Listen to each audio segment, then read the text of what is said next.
5वीं पीढ़ी का फाइटर प्लेन बनाएगा भारत। अगली खबर देखिए, स्वदेशी लड़ाकू विमानों के मॉडल को मंजूरी। 2 इंजन वाला AMCA multi role fighter jet, advanced medium combat aircraft, stealth तकनीक से लैस होगा फाइटर प्लेन, रेडार की पकड़ में नहीं आएगा AMCA। अब ये सवाल ये है कि अगर हम सूर्या बना रहे हैं तो हम इसमें ऐसा क्या कर रहे हैं कि इसके लिए कहीं कोई दूसरा रेडार नहीं होगा? किन किन मायनों में खास होगा ये माशाल्लाह? ऐसा है कि ये जो लड़ाई होती है इसमें एक आप काउंटर क्रिएट करते हैं, उसका काउंटर होता है, फिर काउंटर होता है, ये तो इसी तरह चलता है। अब इस टेक्नोलॉजी के क्षेत्र में आपको आगे रहना पड़ता है। अच्छा, ये बात है। अगर हमारे पास सूर्या है तो हम उनको पकड़ेंगे। सर इसको थोड़ा समझाएंगे, ये जो हमने बनाया है इसमें खासियत क्या है? जरा इसमें बिग वॉल पे डालिए जरा इसको, और आप सर आइए सामने, और अगर आप इसको समझा पाए हमको, ये किन मायनों में खास क्या क्या ऐसा है जो आपको यहाँ दिखाई दे रहा है और आप एक्सप्लेन कर सकते हैं? पहली बात, स्टेल्थ कैसे क्रिएट करते हैं। स्टेल्थ का मतलब आपने बहुत अच्छा समझाया कि इसके ऊपर जब रडार की किरणें पड़ेंगी तो एब्जॉर्ब हो जाएंगी, ज्यादातर इससे जाएंगी। राइट। लेकिन उसके 2 तरीके हैं। पहला स्टेल्थ ज्योमेट्रिक स्टेल्थ होता है। तो पहला इसकी डिजाइन जो आप देख रहे हैं, इसमें ऐसा आपने डिजाइन नहीं देखा होगा जिस तरीके से कोने ऐसे निकले हुए हैं। इसका मतलब जब रडार की किरणें इसके पड़ेंगी तो लौट के वहां नहीं जाएंगी, वो इधर उधर बिखर जाएंगी। इधर उधर अच्छा, इसलिए dispersal of radiation is first technique. अच्छा, ये इसकी सतह को ऐसा बनाया जाता है कि इस पर पड़ने वाले जो रेडियो सिग्नल्स हैं वो वापस वहां रेडार की तरफ ना जाके इधर उधर छितरा जाएं तो पकड़ में आएगा नहीं। अच्छा, और है ज्योमेट्रिक स्टेल्थ। ये ज्योमेट्रिक स्टेल्थ का डिजाइन से होगा, ये डिजाइन हुआ। ठीक है। फिर दूसरा होता है रडार एब्जॉर्बेंट पेंट। ओके। वो पेंट इसमें लग जाता है तो रडार की जो किरणें आती हैं वो एब्जॉर्ब हो जाती हैं। ओके। तो बहुत थोड़ी सी जो वापस जाएंगी, बहुत थोड़ी जाती हैं। नहीं तो इतना बड़ा जहाज होगा तो उसका आना चाहिए कम से कम 1 से 3 स्क्वायर मीटर। अच्छा, रडार क्रॉस सेक्शन जो दिखेगा, लेकिन ये हो जाएगा 0.001, बहुत छोटा हो जाएगा, बहुत छोटा। 1/1000 हो जाएगा। ठीक है।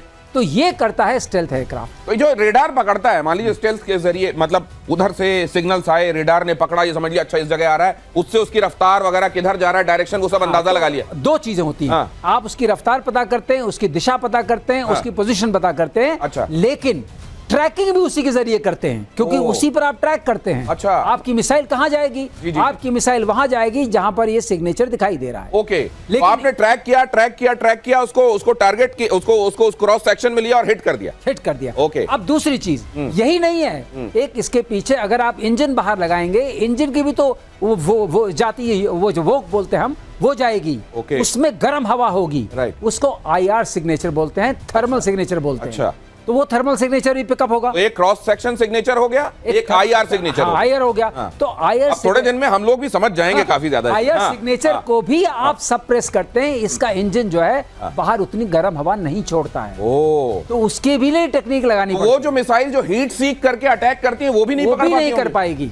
ये सबसे, तो ये 5th जनरेशन जो कहा जा रहा है अभी, मतलब जनरेशन वाइज किस तरीके से इंप्रूव हुआ है? 5वें जनरेशन में क्या? 5th जनरेशन में क्या होता है कि इसमें जो एक तो स्टेल्थ होता है, दूसरा इसमें सुपर क्रूज की पावर होती है। इसका इंजन इतना पावरफुल होता है कि ये क्राफ्ट बिना आफ्टर बर्नर के हवा की दुगनी या तिगनी रफ्तार से चल सकता है। बिना आफ्टर बर्नर आवाज की दुगनी या तिगनी से ये चल सकता है। ये इसकी सुपर क्रूज इसके अंदर पावर होती है। इसका मतलब इंजन बहुत पावरफुल है with respect to the aircraft. Okay. उसके बाद इसके जो सामान लगे रहते हैं, जो मार करने वाले, जैसे मिसाइल्स हैं, बॉम्ब्स हैं, वो भी बे के अंदर होते हैं। अच्छा, बाहर निकले हुए नहीं रहते? बाहर, क्योंकि सिग्नेचर देंगे, रडार सिग्नेचर। अच्छा। जितना बाहर निकला हुआ होगा रेडार को उतना सिग्नल मिलेगा कि वहां से रिफ्लेक्शन होगा, भी जाएगा। तो बे के अंदर रहेगा, जैसे वो पहिए अपने अंदर समेट लेता है, उसी तरीके से वेपन अंदर समेटे होगा। तो ये एक बात और होगी। इसके बाद इसमें दूसरी चीज होती है, आपने अगर वक्त पर पढ़ा दिया होता तो शायद मैं भी एयरफोर्स में कहीं छोटी मोटी नौकरी। इसके बाद एयर सिचुएशन के लिए इसके अंदर होता है एक तो रेडार होता है जिसको बोलते हैं आइजा रेडार। हमने पहली बार भी बात की थी, active electronically scan radar. Okay. वो इसके नोज में लगा रहता है। उस रेडार तो सर जब ये घर में बनने लगेगा तो इससे तो बड़ी दिक्कत हो जाएगी उन लोगों की जो सोच रहे थे कि हमारे यहाँ से खरीदे, हमारे यहाँ से बनेगा तो जितना चाहे उतना बना लीजिए, जितना चाहे उतना बना लीजिए। और ये बड़ा थर्राने वाला है दुश्मनों के लिए, कॉम्पिटिटर्स के लिए, सिर्फ दुश्मनों एडवर्सरी के लिए नहीं, कॉम्पिटिटर्स के लिए, प्रतिद्वंदियों के लिए भी। BSF के IG शशांक आनंद का बड़ा खुलासा, सीमा पार से बहुत बड़ी घुसपैठ की साजिश की जा रही थी, BSF ने घुसपैठ की साजिश को नाकाम कर दिया। जब हम सीमा की निगरानी कर रहे थे और हमारे इलेक्ट्रॉनिक सर्वेलेंस इक्विपमेंट से हम सीमा की उस पार भी देख रहे थे, तो ये देखा गया कि पाकिस्तान की सियालकोट डिस्ट्रिक्ट के इलाके में, जो हमारे सांबा के ऑपोजिट लगता है, वहां पे एक बड़े समूह की मूवमेंट वॉच करी गई और लगातार उस मूवमेंट को हम ट्रैक करते रहे और वो जो ग्रुप था वो अंतर्राष्ट्रीय सीमा के नजदीक बढ़ता रहा। रात का समय था, वहां का जो इलाका है वो अंड्यूलेटिंग ग्राउंड है, टूटा हुआ ग्राउंड है, उसका आड़ लेके ऐसा ये प्रतीत हो रहा था कि दुश्मन की ओर से घुसपैठ की कोशिश की जा सकती थी। तो एक बात आप और देखिए, ये बड़े महत्वपूर्ण रेवलेशंस हैं, लेकिन इसको वक्त पर, सही समय आने पर एजेंसीज की तरफ से, हमारी एजेंसीज की तरफ से और सरकार की तरफ से एक के बाद दूसरा परत दर परत सामने आपके रखा जा रहा है। और इसीलिए तब वो लोग, जब हमारे कई समाचार आपके सामने आ रहे थे और वो उंगलियां उठ रही थी, उनको भी ये जवाब मिल रहा होगा। क्रमशः क्रमबद्ध तरीके से सही समय आने पर सूचनाएं दी जा रही हैं ऑफिशियल सोर्सेज से भी। लेकिन मैं इस पर आना चाहता हूं, घुसपैठ, इस दौरान जब ये सब चल रहा है, घुसपैठ की कोशिशें भी। देखिए, मैं अब आपको बताता हूं दिनेश, ऑपरेशन सिंदूर के दौरान एक बात हुई कि इंटरनेशनल बॉर्डर और लाइन ऑफ कंट्रोल के ऊपर फर्क हमने मिटा दिया। यानी कि जो पाकिस्तान के ऊपर हमला हुआ है, अगर 9 जगह हमला हुआ है तो 2 जगह इंपॉर्टेंटली जो इनिशियली हमला हुआ है वो इंटरनेशनल बॉर्डर के पार जाके हुआ है। हमारे प्लेटफॉर्म्स जो थे, हमारे हार्ड पॉइंट्स थे, चाहे वो ब्रह्मोस हमने मारी, चाहे मुरीद के में मारी, बहावलपुर में मारी, इसने इंटरनेशनल बॉर्डर पार करा। पाकिस्तान की तरफ से भी देखिए, स्मगलिंग तो होती थी, अब इन्फिल्ट्रेशन भी वो कोशिश करेगा, क्योंकि इन्फिल्ट्रेशन का जो एंटी इन्फिल्ट्रेशन ग्रिड है, जो कि जम्मू और कश्मीर में है, लाइन ऑफ कंट्रोल करीब 750 किलोमीटर, राइट, वो इतना मल्टी लेयर्ड है कि वहां से घुसना मुश्किल है। इसलिए अब नेपाल से घुसाओ। नेपाल से आप नेपाल से आ सकते हैं, क्योंकि नेपाल से इतनी चेकिंग नहीं होती, तो पाकिस्तानी नेपाल से भी आते हैं। फिर कुछ लोग कोशिश करेंगे कि साहब ठीक है, जम्मू में आपने टनल बना दिया, आप टनल से आ गए, फिर कोशिश करेंगे कि साहब राजस्थान से कहीं से, पंजाब से कहीं, जहां जहां से इनको मौका लगेगा, ये भारत के अंदर अपने आतंकवादी और अपने लोग, अपने स्लीपर सेल घुसाने की कोशिश करेंगे, जो भारत के समाज में जाके सेट हो जाएं। आपको कुछ नहीं पता, एक बंदा आया, उसने चुपचाप से अपनी आधार कार्ड कहीं से जुगाड़ कर अपनी दुकान लगा दी। वहां पे उसने दुकान लगा दी। दुकान कहां लगाई है? बिल्कुल कैंटोनमेंट के सामने, और उसका कुछ काम नहीं है, छोटा सा कैमरा है, पूरे दिन रिकॉर्डिंग कर रहा है। यह भी एक बहुत बड़ी जासूसी का कारनामा है जो पाकिस्तान, अभी हम लोग ज्योति मल्होत्रा की बात कर रहे हैं, वो क्या कर सकती है? ज्योति मल्होत्रा के पास थोड़ा ना कोई टॉप सीक्रेट डॉक्यूमेंट है, लेकिन वो माहौल बनाना, पाकिस्तान की एक अच्छी छवि पेश करना। तो ये जो इन्फिल्ट्रेशन पूरा का पूरा हो रहा है, जिसके बारे में आप बात कर रहे हैं, ये इन्फिल्ट्रेशन भी उसी में एक पजल का एक पीस है कि किस तरीके से वो लोग अंदर आएंगे और किस तरीके से भारत के अंदर ये काम करने की कोशिश करेंगे। तो बहुत सारे टुकड़े आप देख रहे हैं जी। पजल का। अगर ये पीस आपने गौर से अगर ये सुना हो, आपके आसपास में समाज में आकर कहीं इस तरह का व्यक्ति खुद को स्थापित करने और फिर वहां से पाकिस्तान के लिए या दुश्मनों के लिए काम करने की कोशिश करेगा, इसीलिए प्रधानमंत्री कह रहे हैं कि ऑपरेशन सिंदूर सिर्फ सेना को नहीं लड़ना है, हम सबको मिलकर साथ में इसे अंजाम तक पहुंचाना है। ऑपरेशन सिंदूर से जुड़ी ये बड़ी खबर देखिए, बीएसएफ ने कहा पाकिस्तानी बंकरों को मशीन गन से उड़ाया गया। बीएसएफ के एक अधिकारी ने बताया कि हमले में इस्तेमाल की गई ये मीडियम मशीन गन 1 मिनट में 600 से 1000 राउंड फायर, 600 से 1000 राउंड 1 मिनट में फायर कर सकती है, और इसकी मार जो होती है वो करीब करीब 1.5 से 2.25 किलोमीटर तक होती है। ये देखिए, और फिर इसके बाद ऑटोमेटिक ग्रेनेड लॉन्चर्स भी इस्तेमाल किए गए उधर के बंकर्स और चौकियों को। ये देखिए जरा, ये है। अब इसके बारे में जरा मेजर आर्य बताइए। ये एमएमजी है, ये एमएमजी है, ये इसकी बैरल है, हटा सकते हैं ऊपर से, बैरल इसकी चेंज हो जाती है, और बहुत कामयाब, बहुत कारगर हथियार है ये जब ये सपोर्ट में चलता है। इट्स बंकर उड़ा देती है ये भी? नहीं, बंकर नहीं उड़ाती, लेकिन उसको जो मैन कर रहा होगा उसको वो हिट कर सकता है। नहीं, ऐसा नहीं कि ये बंकर उड़ा देती है, लेकिन हाँ, एजीएल जो ऑटोमेटिक ग्रेनेड लॉन्चर की बीएसएफ वाले बात कर रहे हैं, अच्छा। ठीक है, अगर आप उसको फायर करेंगे तो उसमें छोटे छोटे ग्रेनेड टाइप के निकलते हैं, अच्छा, उसमें वो पूरा बेल्टेड होता है वो भी, तो वो बहुत घातक होता है अगर आप बंकर पे मारिए। और ये जो है ना, ये जो फायर ले करती है, सप्रेसिव फायर ले करती है, इसके सामने अगर कोई आ गया, दिस इज आल्सो 7.62, ये भी 7.62 है, लेकिन इसके सामने अगर कोई आ गया, बहुत ही जबरदस्त, ये तो बहुत बार चलाया है।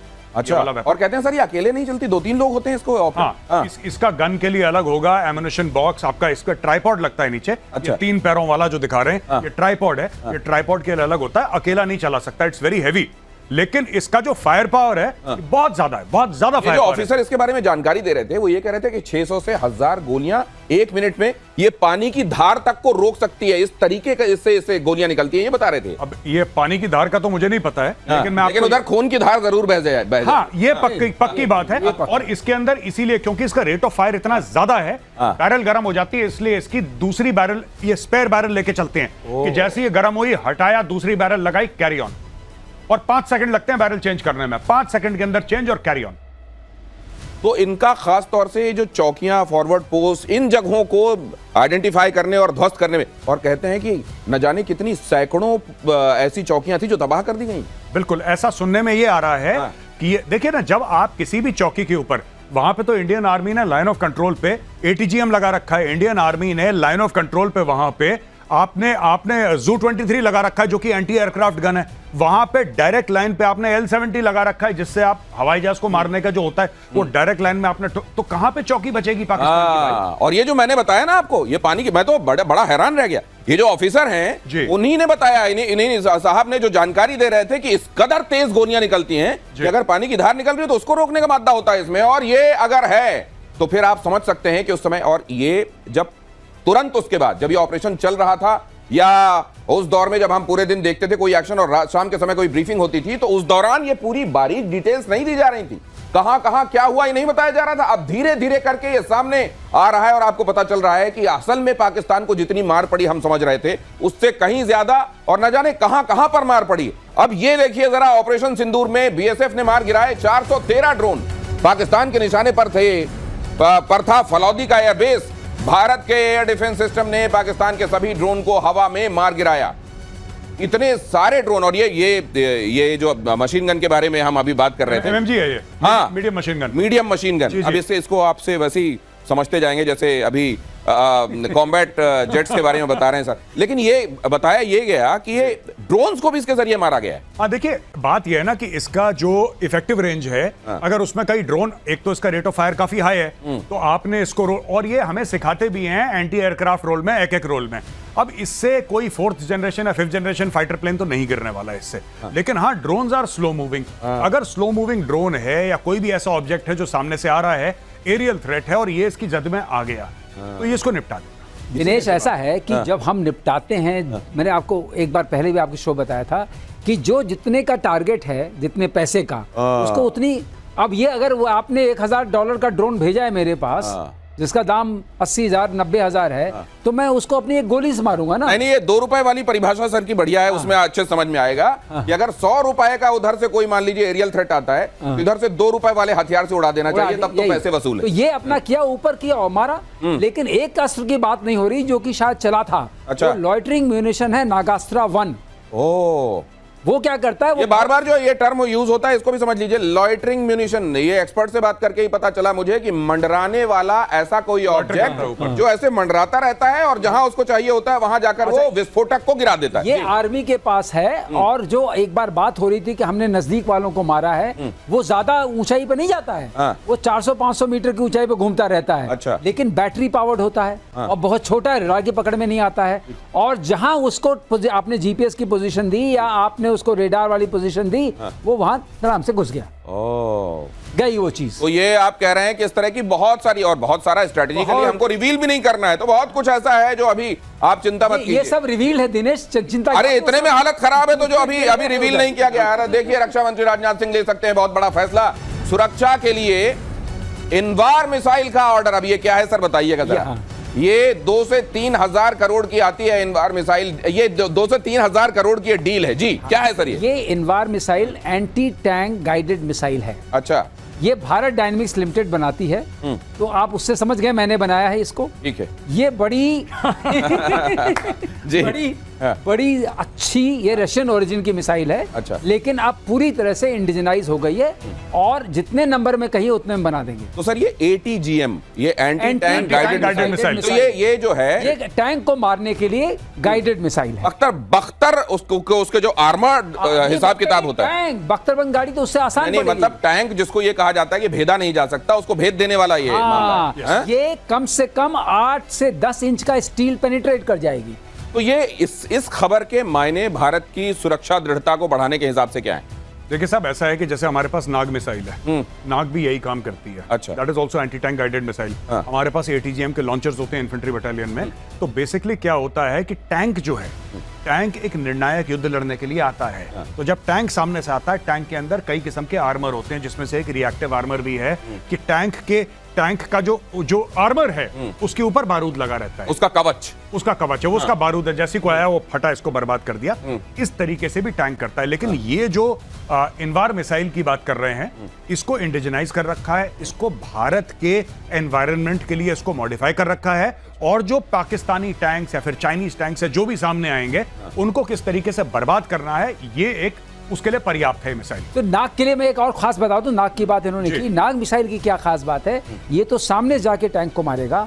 नाग मिसाइल ऊपर जाती है और ऊपर से अटैक करती है, which is the weakest part of the tank. क्योंकि टैंक का जो ऊपर वाला जो ढक्कन जैसा होता है, हाँ, वो सबसे कमजोर होता है, कमजोर पार्ट होता है। ओके। वो ऊपर से जाके सबसे मजबूत जो है, अगर ये दिखा दें हम यहाँ पे, अगर टैंक आप डाल सके तो टैंक डालिए जरा यहाँ पे। ये टैंक दिख तो रहा है, लेकिन इसमें जो हमको दिखा, ये ढक्कन जो आप दिखा रहे हैं, एक सेकंड रोकिए, ये जो है ना, अब आपके पीछे देखिए सर, वो बिल्कुल। अच्छा, ये देखिए, ये जो आप देख रहे हैं ना यहाँ पे, सर ने एमका के बारे में बताया था ना कि ऐसे होते हैं। टैंक में भी स्लोप इसीलिए होती है कि सामने से अगर कोई आए तो डिफ्लेक्ट हो जाए। Okay, that is one of the concepts. ठीक है। That is one of the concepts. अगर ऐसा होगा, लगेगा तो वो कर देगा। दूसरी ये भी चीज है इसमें कि ये जो ऊपर वाला एरिया है जहां से वो निकलता है, इसको कुछ कहते हैं सर। मुझे याद आ रहा है रशिया यूक्रेन के समय, यूक्रेन ने इसकी इन्वेंट्री बना के, लॉकेट बना के अपने यहाँ लॉन्च किया था। वो ये बताने के लिए हमने रशियन टैंक मार गिरा। ये देखिए, ऊपर से टर्रेट होता है। Turret, right. ये जो टर्रेट होता है, और टर्रेट के अंदर से जो कपोला खुलता है, जिसके अंदर से वो बंदा निकलता है ना। जैसे कि फॉर एग्जांपल इस टैंक में अगर फॉर एग्जांपल 3 बंदे हैं, 3 मैन क्रू है,